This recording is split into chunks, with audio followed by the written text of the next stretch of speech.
Hello everyone, welcome back to my YouTube channel. मैं हूं चांद और आप देख रहे हैं मेरा यूट्यूब चैनल हमारा मकाम। आइए आज के सेशन में हम किस टॉपिक को कवर करेंगे मैं आपको बताती हूं। आज हम कवर करने वाले हैं सिटीजन चार्टर। सिटीजन चार्टर क्या होता है, क्यों लाया गया, कब आया, इस तरीके से हम आज के इस लेक्चर में कवर करेंगे।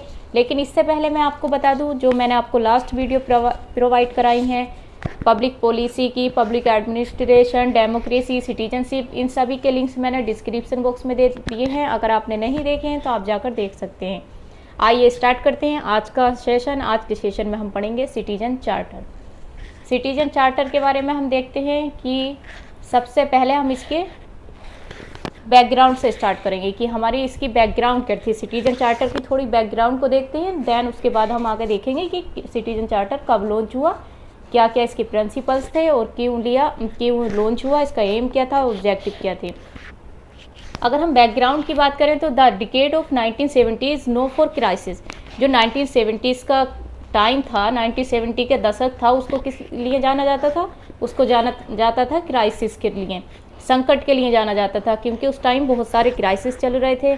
The state were governing with the philosophy of welfare state and faced A number of crisis. State कैसा था? राज्य के दर्शन के साथ शासन कर रहे थे, philosophy of welfare state, and face क्या कर रहे थे? वो बहुत सारे संकटों का सामना करना पड़ रहा था उनको। स्टेट क्या फेस कर रहे थे? नंबर ऑफ क्राइसिस, बहुत ज़्यादा क्राइसिस का उनको सामना करना पड़ रहा था। इस तरीके से 1970 का जो दशक था वो क्राइसिस का दशक जाना जाता है, यानी कि दशक संकट के लिए जाना जाता है। राज्य कल्याणकारी राज्य के दर्शन के साथ शासन कर रहे थे और कई संकटों का सामना करना पड़ रहा था। It was difficult decade for the state. इसी समय जब ये डिफ़िकल्ट टाइम चल रहा था स्टेट के लिए, तो उस टाइम कुछ फिलोसफी हमारी इमर्ज हुई, जैसे new right philosophy, new liberal approach, etcetera etcetera. और आगे देखिए, advocate for minimal state, rolling back of state, small state but effective state. न्यूनतम राज्य, छोटे राज्य लेकिन प्रभावी राज्यों के लिए रोलिंग बैंक के लिए वकालत की गई इस टाइम पर। 1917 में क्या हुआ? क्राइसिस चला, कुछ फिलोसफी इमर्ज हुई, जैसे new right philosophy, new liberal, और किसके लिए वकालत की गई? मिनिमल स्टेट के, रोलिंग बैक ऑफ स्टेट के, स्मॉल स्टेट के, इफेक्टिव स्टेट के, इस तरीके की वहाँ पर बात की गई। आइए देखते हैं आगे। अब हम 88 में जाते हैं। The decade of 1988 is known as lost decade. क्या हुआ जब 1970 में जो क्राइसिस चल रहे थे उस टाइम क्या हुआ? 1980 में आकर क्या हुआ? हमने सब कुछ खो दिया। 1980 के दशक को किस दशक के नाम से जानते हैं? खोए हुए दशक के। 1970 को किस लिए जानते थे हम? क्राइसिस के लिए जानते थे। There was economic crisis in Latin America. क्या हुआ इस टाइम पर? 1980 में लेटिन अमेरिका में कैसा क्राइसिस हुआ? Economic crisis. Latin America economic आर्थिक संकट में था, जो मैक्सिको, ब्राज़ील एंड वेनेजुएला में भी स्टार्ट हो चुका था। देखिए 1970 में हमने क्राइसिस देखा और 1980 में हमने क्या देखा? हम सब कुछ खो चुके थे। 1980 के टाइम पीरियड को हमने क्या माना? खोए हुए दशक के रूप में माना। उस टाइम क्या था? लेटिन अमेरिका में इकोनॉमिक क्राइसिस चल रहे थे, बाद में ये मैक्सिको, ब्राज़ील और वेनेजुएला में भी ये स्टार्ट हो गया इकोनॉमिक क्राइसिस। इसके बाद हम देखते हैं, there was an urgent need of restructuring and reforming the entire administrative system across the countries of the world. दुनिया में क्या, देशों में पूरी प्रशासनिक प्रणाली को फिर से तैयार करने, पुनर्गठन करने और सुधारने की तत्काल अवस्था थी। देखिए अब मैं आपको सिंपल सा समझाती हूँ कि 1970 में बहुत सारे क्राइसिस हुए, 1980 में हमने सब कुछ खो दिया है, एक खोए हुए दशक के रूप में हम इसको जानने लगे। तो दुनिया को किस चीज़ की ज़रूरत थी? सबको अपनी अपनी प्रशासनिक प्रणाली को तैयार करने की ज़रूरत थी कि अच्छे से प्रशासन बनाया जाए, फिर से स्टेट को सुधारने की बात की जाए, डेवलपमेंट की बात की जाए, उसको रिफॉर्म करने की बात की जाए। इस तरीके से इन सब चीज़ों की अर्जेंट में क्या था? इन सब चीज़ों की नीड थी कि हम अच्छे से अपने स्टेट को रिफॉर्म करें, उसकी एडमिनिस्ट्रेटिव सिस्टम को अच्छे से बनाएं और उसका क्या करें? रीस्ट्रक्चरिंग करें। इस तरीके से जो था ये 1980 में सब चीज़ों की बातें होने लगी थी और दुनिया में जो था सभी स्टेट इस तरीके से उन चीज़ों की उनको आवश्यकता होने लगी थी अपने राज्य को पुनर्गठन करने की। आइए देखते हैं आगे। By early 1980 the British government was seeking ways of improving quality of public service without adding to the cost. 1980 की शुरुआत तक, यानी जब 1980 की शुरुआत होती है, ब्रिटिश सरकार लागत में जोड़े बिना सार्वजनिक सेवाओं की गुणवत्ता में सुधारने की तरीकों की तलाश कर रही थी। क्या समझ आया? जब 1980 की स्टार्टिंग हुई तो उस टाइम हमारी जो ब्रिटिश सरकार थी वो क्या कर रही थी कि बिना किसी लागत के सार्वजनिक सेवाएं जो होती हैं यानी कि पब्लिक के हितों के लिए क्या कर रही थी, उसमें गुणवत्ता में सुधार के लिए क्या कर रही थी, बिना कुछ लागत लगाए उनको इम्प्रूव करने की, उनकी क्वालिटी को इम्प्रूव करने का कोई एक रास्ता ढूंढ रही थी कि अब मैं कैसे ये क्वालिटी को इम्प्रूव कर सकते हैं हम लोग। Some of the major reform were efficiency, वहाँ पर क्या हुआ, कुछ प्रमुख सुधार हुए 1979 में। कौन कौन से थे आइए देखते हैं। Scrutinizer introduce in 1979, financial management initiative in 1982 and next step program in 1988।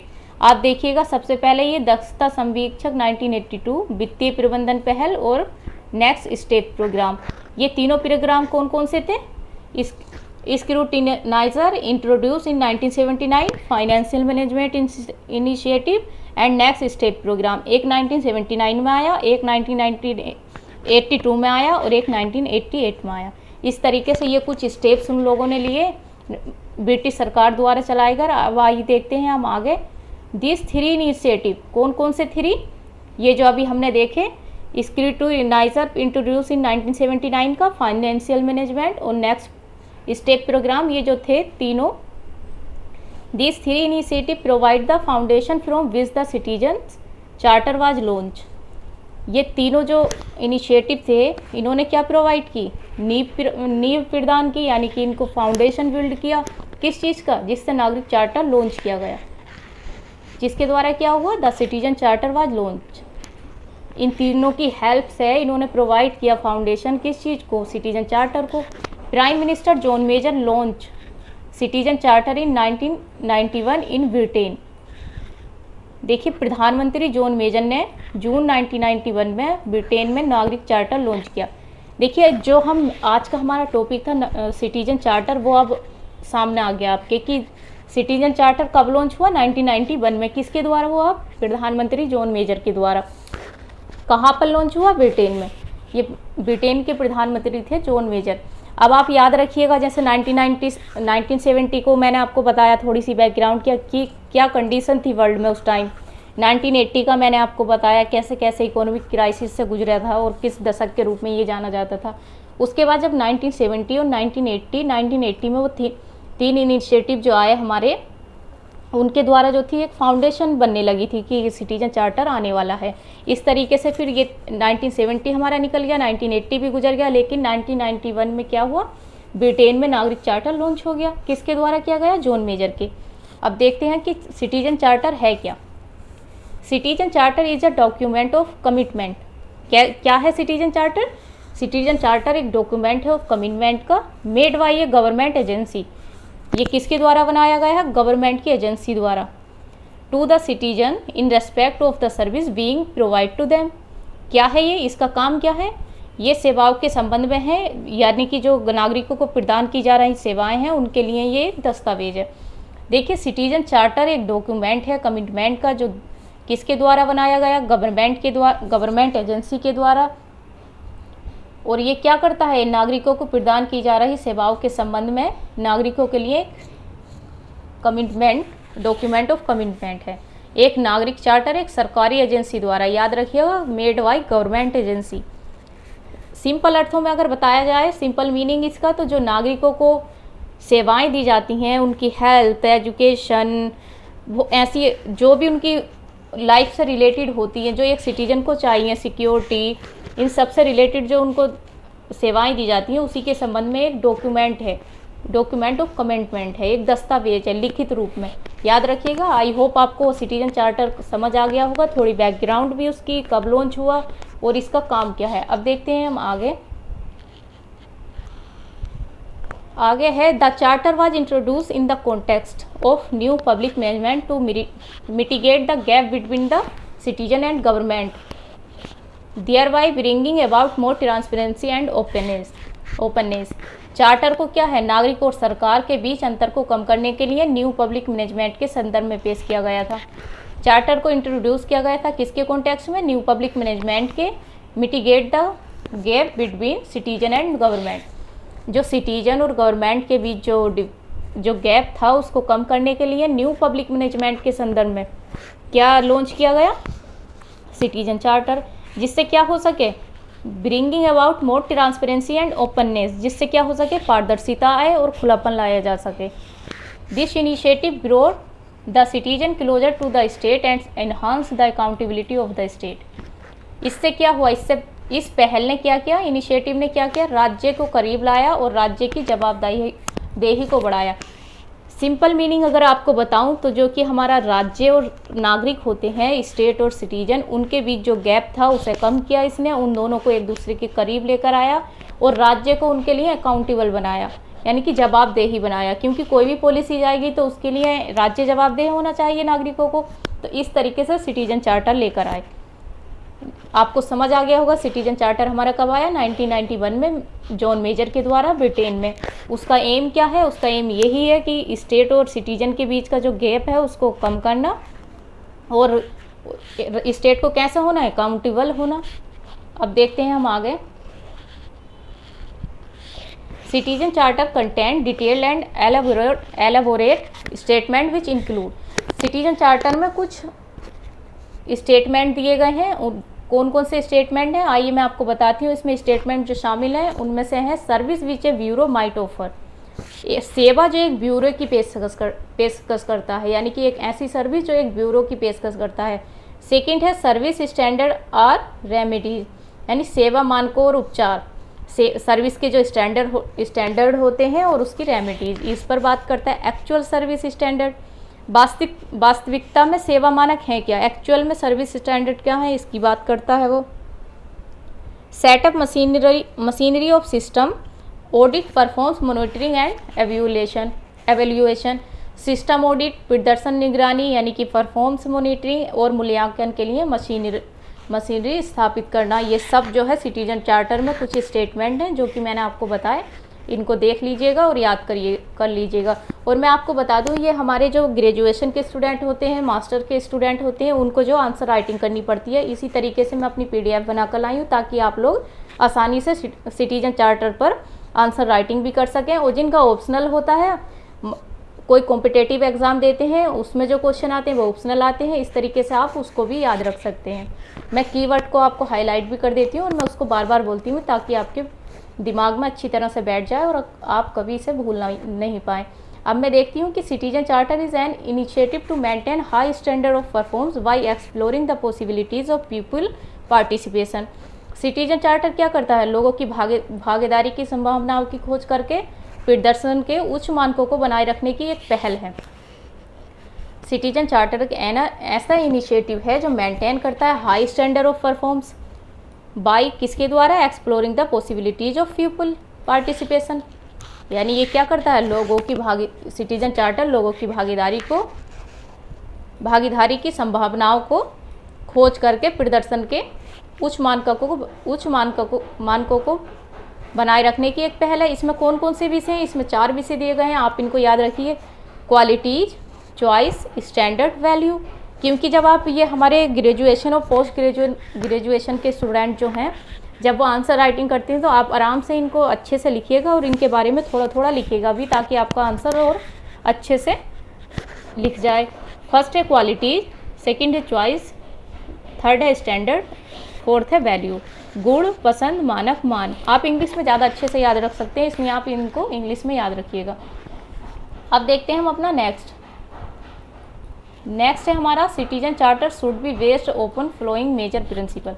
देखिए सिटीजन चार्टर के कुछ प्रिंसिपल्स भी हैं। आप कोई भी इनिशिएटिव बनाते हैं तो उसके प्रिंसिपल्स होते हैं कुछ, ऐसे ही सिटीजन चार्टर के कुछ प्रिंसिपल हैं और ये किन प्रिंसिपल पर आधारित है आइए देखते हैं। फर्स्ट है हमारा, ये कुछ प्रमुख सिद्धांतों पर आधारित होना चाहिए, जैसे कि स्टैंडर्ड्स की बात की हमने, इंफॉर्मेशन एंड ओपननेस की बात की, यानी कि ये इंफॉर्मेटिव होना चाहिए, इसमें खुलापन होना चाहिए। चॉइस एंड कॉन्सुलेशन की बात की, इसमें चॉइसेस होनी चाहिए, कॉन्सुलेशन परामर्श होना चाहिए, विकल्प और परामर्श। कोर्टेसी एंड कॉन्सुलेशन की बात की, शिष्टाचार और परामर्श की बात की। पुटिंग थिंग राइट, बात सही रखने की बात की, यानी कि सबको अपनी सही से बात रखने का वो होना चाहिए। इसमें वैल्यू फॉर मनी, इसमें पैसे के लिए मूल्य की भी बात की गई। फ्रेंड्स बैकग्राउंड साउंड के लिए सॉरी, क्योंकि ये मेरे कंट्रोल में नहीं है, इसलिए आपको थोड़ा कोऑपरेट करना पड़ेगा। The citizen charter was initiative to change the outlook people in administration. Citizen charter ने क्या किया, प्रशासन में लोगों के दृष्टिकोण को बदलने की एक पहल की थी। सिटीजन चार्टर क्या करता है, ये जो इनिशिएटिव है ये चेंज करता है आउटलुक को पीपल के किस चीज़ में, एडमिनिस्ट्रेशन में, यानी कि हमारा जो प्रशासन है उसमें लोगों का जो नज़रिया होता है उसको बदलने की ये एक पहल थी। It is a compendium which aims at mitigation of gap between the citizen and administration। ये एक संग्रह है जिसका उद्देश्य नागरिकों और प्रशासन के बीच अंतर को कम करना है। मैंने क्या बताया आपको कि सिटीजन चार्टर जो है स्टेट और सिटीजन के बीच जो गैप है उसको कम करना इसका मेन मोटिव है, और यही यहाँ पर बताया गया है कि इसका जो उद्देश्य है वो नागरिकों और प्रशासन के बीच अंतर को कम करना है। The charter advocate for complete change in the outlook of people from inward to outward looking. ये चार्टर जो है ये क्या करता है, लोगों को जो इनवर्ड होता है यानी कि अंदरूनी अंदर से जो होता है वो बाहर की ओर देखने के लिए पूर्ण परिवर्तन की वकालत करता है। क्योंकि लोग अंदर से यानी अपने इनवर्ड में कुछ भी थिंकिंग रखते हैं किसी भी चीज़ को लेकर, किसी भी डिपार्टमेंट को लेकर, तो उसमें क्या होता है ये बिल्कुल उसको फुल्ली चेंज करता है और ये एक अलग ही नज़रिए से आउटवर्ड लुकिंग के तरीके से उनको देखने के लिए परिवर्तन की वकालत करता है। देखते हैं आगे। अभी तक तो हमने पढ़ा सिटीजन चार्टर कि सिटीजन चार्टर का बैकग्राउंड क्या था, कैसे इसको लॉन्च किया गया और इसके प्रिंसिपल्स क्या थे, इसके मेन मोटिव क्या थे। अब हम देखते हैं इंडिया के कॉन्टेक्स्ट में इंडिया ने हमारे सिटीजन चार्टर में क्या क्या चेंजेस मतलब कब एडोप्ट किया। अब हम इंडिया के कॉन्टेक्स्ट में पढ़ते हैं। In a conference of chief minister of various state and union territories held on 24 May 1997 in new Delhi. देखिए, भारत के प्रधानमंत्री की अध्यक्षता में 24 मई 1997 को नई दिल्ली में आयोजित, डेट याद रखिएगा क्योंकि ऐसे आपसे क्वेश्चन पूछ लिया जाता है कि इंडिया ने सिटीजन चार्टर को कब एडोप्ट किया। 24 मई 1997 को नई दिल्ली में आयोजित विभिन्न राज्यों और केंद्र शासित प्रदेशों के मुख्यमंत्रियों के एक सम्मेलन में, याद रखिए कि क्या था, एक कॉन्फ्रेंस थी जिसमें चीफ मिनिस्टर थे और वेरियस स्टेट के और क्या थे, यूनियन टेरिटरीज के, सारे यूनियन टेरिटरीज के भी मुख्यमंत्री थे और उनका एक सम्मेलन था, प्रधानमंत्री प्लस मुख्यमंत्री स्टेट के एंड यूनियन टेरिटरीज के। कब था ये सम्मेलन? 24 मई 1997 को। कहाँ पर था? नई दिल्ली में। इस तरीके से आप इनको याद रखिएगा, आप नोट्स बना सकते हैं, मैंने बहुत क्लियरली आपको प्रोवाइड कराई है PDF। इसमें क्या हुआ, preside over by the prime minister of India, किसके द्वारा किया गया था ये? भारत के प्रधानमंत्री के द्वारा। An action plan for effective and responsive government at the centre and state was adopted. इसमें क्या हुआ था, इसमें मुख्यमंत्रियों के सम्मेलन में केंद्र और राज्य में प्रभावी और उत्तरदायी सरकार के लिए एक कार्य योजना बनाई गई थी। स्टेट वाज एडोप्टेड, सेंटर और स्टेट ने इसको एडोप्टेड किया और क्या बनाने के लिए? एक responsive government, effective and responsive government. आइए देखते हैं आगे। One of the major decision, इसका जो एक मेजर डिसीजन था क्या था? That conference was that the central and state government would formulate citizen charter starting with those sector have a large public interface, railways, telecom, post and public distribution system। उस सम्मेलन में एक प्रमुख निर्णय क्या लिया गया, एक डिसीजन, मेजर डिसीजन क्या लिया गया कि केंद्र और राज्य सरकार उन क्षेत्रों से शुरू होने वाले, क्षेत्र का मतलब क्या, जैसे कि रेलवे अलग है, टेलीकॉम अलग है, पब्लिक डिस्ट्रीब्यूशन अलग है, इस तरीके से होने वाले नागरिक चार्टर को तैयार करेगी। उनके पास एक बड़ा सार्वजनिक इंटरफेस है, जैसे कि रेलवे, दूरसंचार, डाक और सार्वजनिक वितरण प्रणाली। इस तरीके से हमारा जो 1997 में आपने देखा, हमारे इंडिया ने 1997 में 24 मई 1997 को सिटीजन चार्टर एडॉप्ट किया। और इसमें कौन कौन थे? इसमें सभी राज्य के मुख्यमंत्री थे और ये प्रधानमंत्री द्वारा हेल्ड किया गया था। और ये इसमें और कौन थे? स्टेट के सारे मुख्यमंत्री और यूनियन टेरिटरीज के भी मुख्यमंत्री। डेट याद रखिएगा 24 मई 1997। प्लेस याद रखिएगा न्यू दिल्ली। और इसमें जो एम लिया गया था वो क्या था? इसका जो डिसीजन था कि सभी केंद्र और राज्य सरकारें क्या करेंगी, उन क्षेत्रों से शुरुआत होने वाले नागरिक चार्टर को तैयार करेंगी जिनके पास एक सार्वजनिक इंटरफेस है, यानी कि जो पब्लिक के लिए काम करते हैं, जैसे रेलवे है, टेलीकॉम पोस्ट है, पब्लिक डिस्ट्रीब्यूशन है। तो ये था फ्रेंड्स आज का हमारा छोटा सा सेशन जिसमें हमने पढ़ा सिटीजन चार्टर।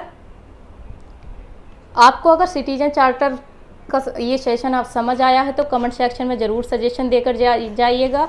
अगर आपको वीडियो अच्छी लगी हो तो लाइक कीजिएगा, वरना कमेंट सेक्शन में फीड देना मत भूलिएगा। Thank you, thanks for watching.